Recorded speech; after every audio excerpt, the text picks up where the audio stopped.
para malunasan yung pantal-pantal ng ating mga alaga. So ito mga ka-farming, yung makakuha na katas doon, yun yung ipunin ninyo. Siyempre yung kata mahaluan na ng katas ng Madre de Cacao. So yun yung So hello mga ka-farming, magandang araw sa inyo lahat. So ayun, nandito namin yung ka-agri para magtuturo sa ating kaunting kaalaman sa pag-alaga ng mga gulay at pag-alaga ng baboy at mga manok mga ka-farming.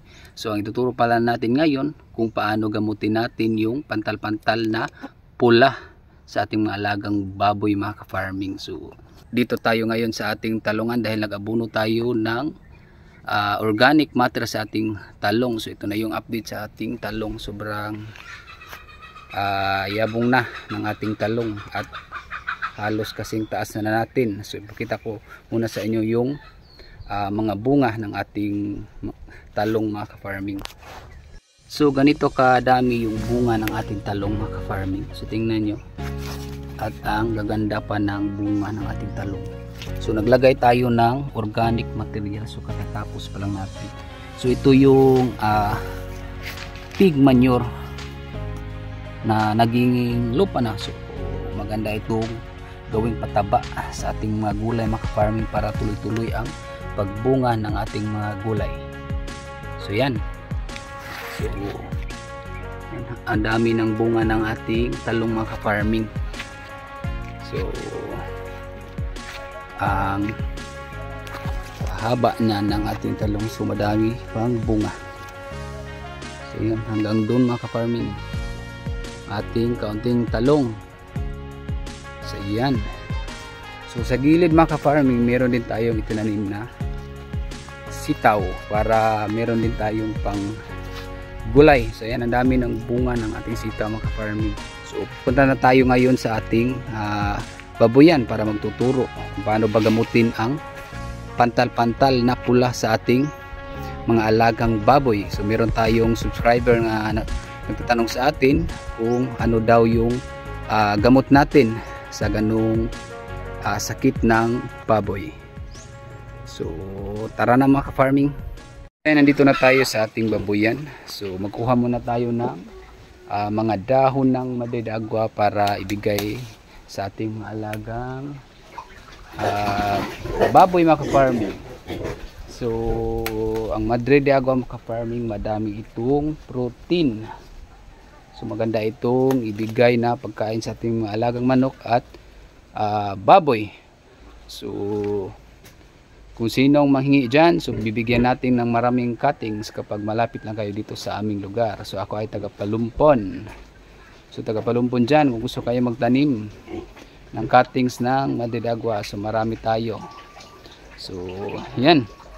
So punta na tayo sa ating baboyan. So tuturuan natin ngayon yung paano natin gamutin ang pula na pantal-pantal sa ating mga alaga mga baboy.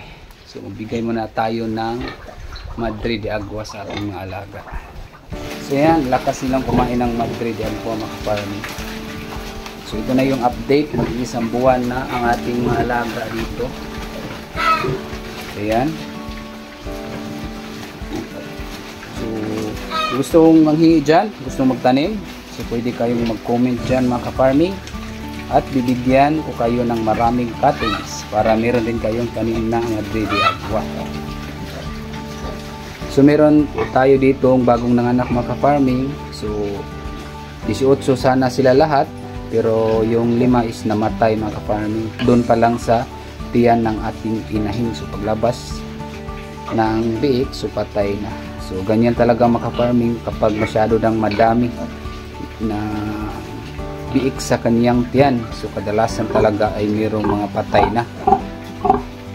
So kaya 13 na lang yung natira mga ka-farming. Pero yan, thanks God dahil mayroong 13 na natira. At medyo malulusog naman mga ka-farming ang ating mga alagang biik. So yan. So ganyan kabilis, ubos na ang ating Madre de Agua. So yan, ganda din ang ating mga alaga. Kaso merong sakit ngayon na ESF. Nagsuroy-suroy si ESF mga ka-farming kahit saan na papunta. So yan, ang pag-alaga talaga ng baboy, tsamba-tsamba lang. Kapag may tamaan ka ng ganyang sakit, siguradong tiyak ay mapapaiyak ka talaga. Dahil malaki ang puhunan sa pag-alaga ng baboy mga ka-farming. So yan, pag-usapan na natin ngayon kung ano bang gamot natin sa pagtal tulad yan. So yan, tulad yan, diba meron siyang parang kagat ng lamok. So yan, madami. So doon ka. So sa akin dito mga ka-farming, kapag hindi masyadong malala yung pantal, so hindi naman ako magamot. So hindi natin siya ginagamot mga ka-farming. Unti-unti lang siya mawala sa ating mga alaga. Kapag malala na mga ka-farming, so meron akong panggamot dyan. So disclaimer lang ito mga ka-farming, base lang ito sa ating paraan kung paano gamutin yung namumula na pantal-pantal dulot ng kagat ng lamok mga ka-farming. So ngayon usong-uso talaga ang ganyan sakit dahil panahon ng tag-ulan. Tapos siyempre kapag panahon ng tag-ulan, madami din yung mga lamok mga ka-farming dahil marami silang pwedeng pag-iitlogan ang mga lamok, kaya madaming lamok. Yan yung dulot ng kagat ng lamok, kaya maging pantal-pantal. So ano ba ang paraan natin kung paano natin siya gamutin?